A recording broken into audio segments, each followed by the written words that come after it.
Bonsoir à tous. Good evening, everyone. I'm excited. Not even a hockey mom. I'm excited et très fière d'être ici ce soir. With the 5th overall selection in the 2024 NHL Draft, the Montreal Canadiens are proud to select Ivan Demidov. Welcome to the 32 Thoughts podcast, brought to you by the 2024 GMC Sierra Elevation. There is no Marek today. He went home on Friday night on the red eye, so you're about to see how valuable he is. This will be a bit of a different podcast, no conversation, just some ramblings about what we saw and where I think we're going. First of all, great event, great draft. I honestly wonder if there's going to be any conversation out of this about, do they really want to decentralize the draft? This was unique. It was the Sphere, Celine Dion, Michael Buffer, all that great stuff. They really did an incredible job keeping the Celine Dion appearance private. I don't think the full Montreal table knew that she was coming out, and the word after was, it was basically said that if it got out, she might not come. So great job keeping the secrecy. That was a crazy moment. A lot of fans had a great time. I told everybody who I could that they should go to the top of the Sphere, level 7, and look down, because I know a lot of us are used to being in arenas high up. Just the slope, it was the steepest one I'd ever seen. It's a spectacular view. It's great for the screen. And I don't know if they can duplicate this ever again, but I did wonder if people would say after that, are we sure we want to get rid of the centralized draft? And even if they do and they go to their plans next year of each team at their home base, I really hope the NHL continues to make the central part of it where the picks are announced and the players show up and the fans go to. It has to be a party. It has to be something.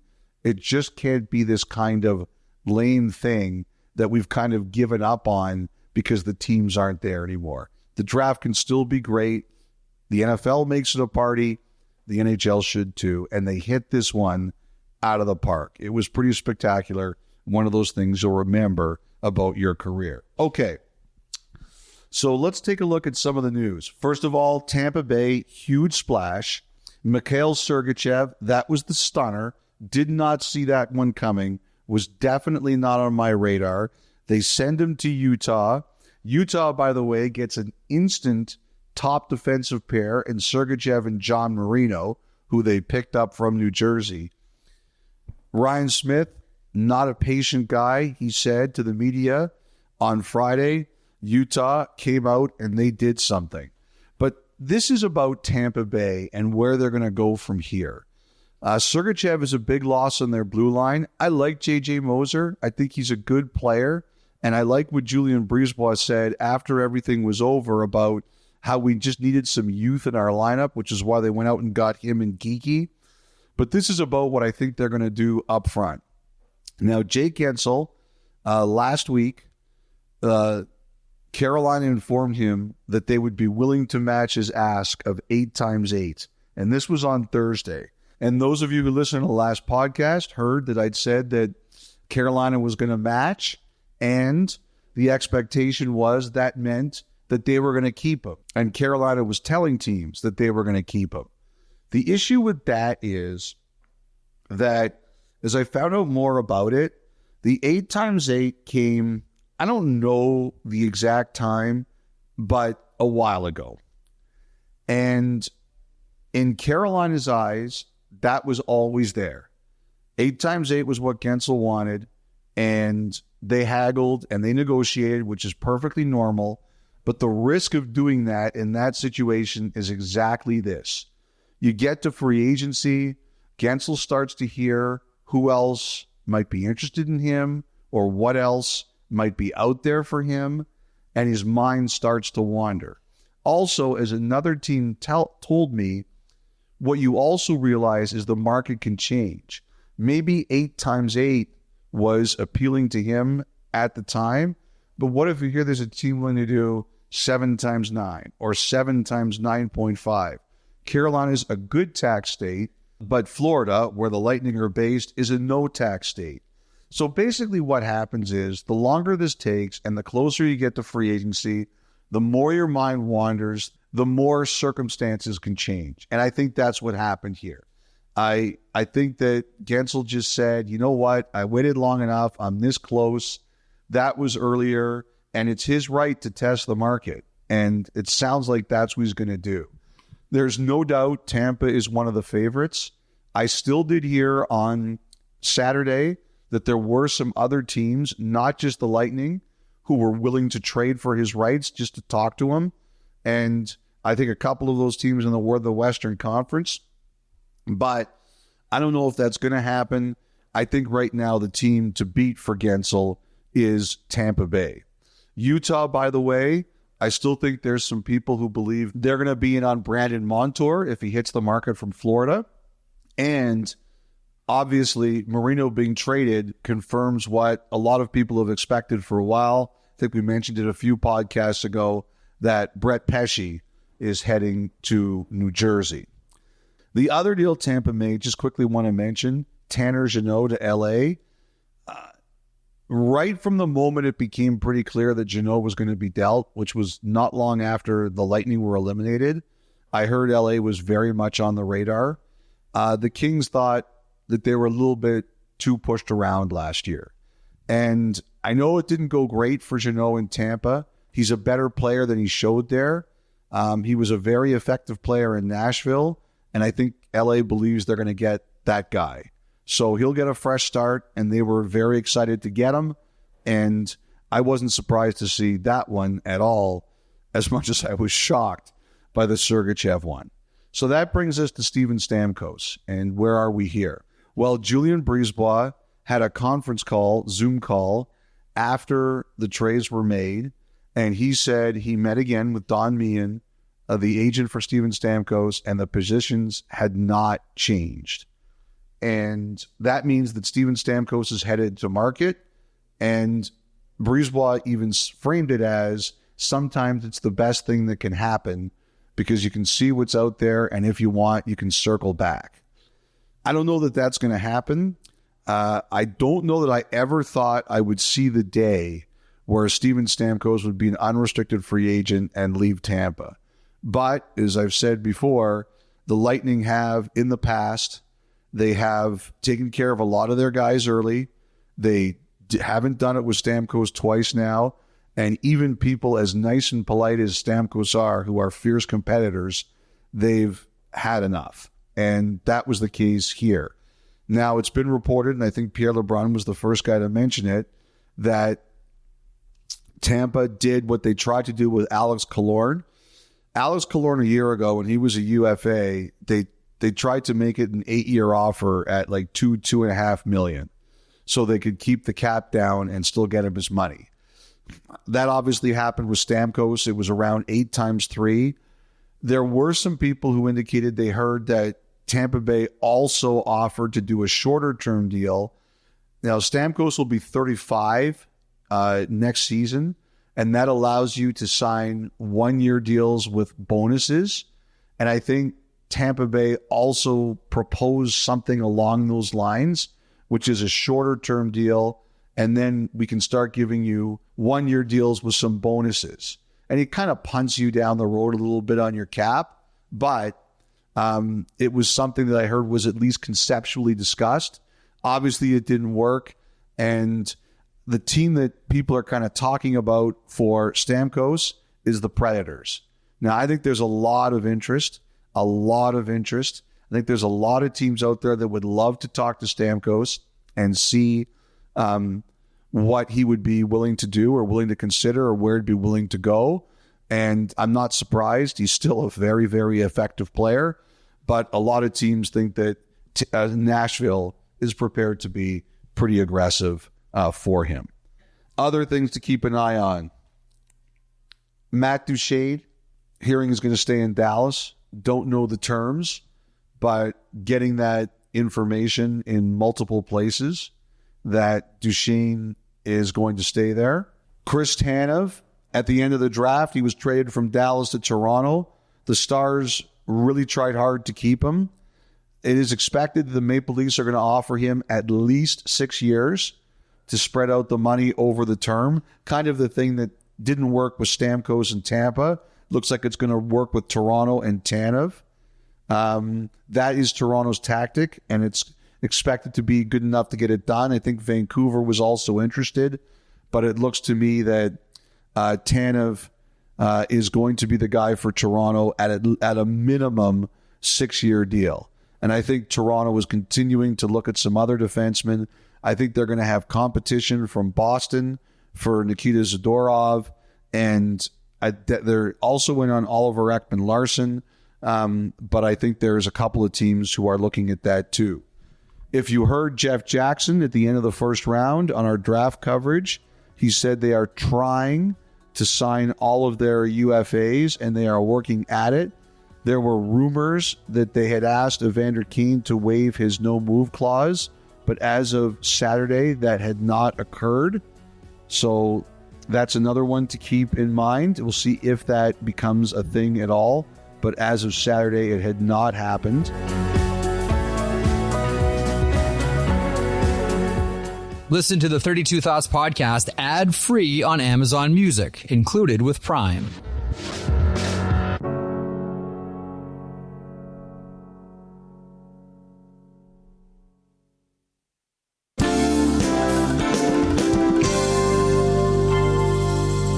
Okay, Trouba. I am going to admit this right out. I am not sure what is going on here. I had people saying to me it was very real. The Rangers were trying to push it along, and they thought if they could work out something with Detroit, Trouba would be willing to go there. And then I had some people tell me on Saturday that it's not close. You guys are getting way too ahead of yourselves, and this is far, far more of a challenge than you think it's going to be. So the one thing I am reasonably certain of is that this whole situation that's developed over the last week or two has been hard on Trouba. Like, if you go back to when he left Winnipeg and was traded from Winnipeg, both the Jets and the player were ready for a divorce. It was just time. It was time for both to move on, and they did. In this particular case, the Rangers may have decided, for cap reasons, that they have to do this, but that doesn't mean that Trouba is ready for this. I think he was disappointed. I think he was shocked. And I think he's still processing this possibility here. He also is a very aggressive agent, Kurt Overhart, who will fight for his client in this one. And while Overhart was not talking on Saturday, what one other agent told me was when Trouba submits his list, will he make it strategic? And his list is due on July 1st. Will he make it strategic so that places that the Rangers might actually be able to trade him to, or think they will be able to trade him to, will they be blocked? So there's a lot here, and one of the things I think has really made this challenging is that Trouba has struggled with the idea that the Rangers might want to move on for him. Just one final thing to keep an eye on with Trouba, though, is remember what happened with Barclay Goodrow. He wouldn't waive, and Chris Drury put him on waivers, and Goodrow got claimed by San Jose. Trouba's contract goes from a no-move clause to a modified no-trade. So, will Drury consider the same path? All of that has to be determined in the next few days. So that's the best intel I can give you. Sorry if you don't think it's good enough. Necas. I do think there were very serious conversations between Columbus and Carolina about the number 4 pick.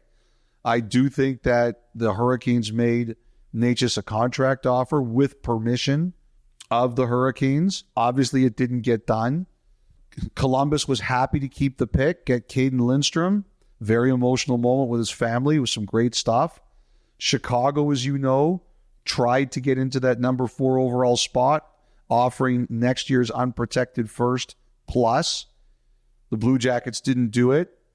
Philly also tried to get into that spot, couldn't do it. That was about Demidov. Everybody knew Montreal was going to take Demidov 5th overall. And if you wanted to get him, you had to beat the Canadiens at the top of the draft. And those two teams tried, couldn't get there. By the way, it's going to be interesting to see what happens with Necas in Carolina now. Like, is there any chance the Hurricanes want him to stay because they lost Gensel? That's one of the questions I don't have an answer to, but everybody's beginning to ask. Tija Ginla was another guy, by the way, like Demidov. Teams wanted to trade up to get. Utah got him 6th overall. Everybody knows about Calgary. Also, I think Ottawa would have liked a chance to get him. They were picking 1 pick right after. Yaroslav Askarov. As we know on Monday, Nashville is going to extend UC Saros. Askarov, I think, is at a point where he wants to play in the NHL. Nashville, Barry Trotz gave a pretty interesting interview to Alex Doherty, one of the local reporters, the other day, where he said that, you know, Askarov will decide when he's ready for the NHL, not anyone else. I think that was kind of a point also, too, about any agents or anything saying we'd like Askarov in the NHL next year. However, I think the Predators also recognize that they might have to use him in a trade or might have to move him in a trade. They've gotten a lot of interest. There is a lot of interest in him, as you can imagine. He's a good prospect. I talked with Barry Trotz during the first round of the draft. He said they're looking for either an established NHL player that makes sense to acquire for Askarov or another high-ceiling prospect that's not a goalie, a forward or a defenseman. That's what the Predators are looking for. And also Rutger McGroarty for the Jets fans out there. There were a couple of cases where I think the Jets maybe thought they were close. There were some conversations with Montreal. I think there was also the possibility he could have headed to Minnesota, but that was erased when Zev Bioim fell to 12 and Bill Guerin said, nope, that's the player we want, and that evaporated a chance for the Wild and the Jets to do a trade.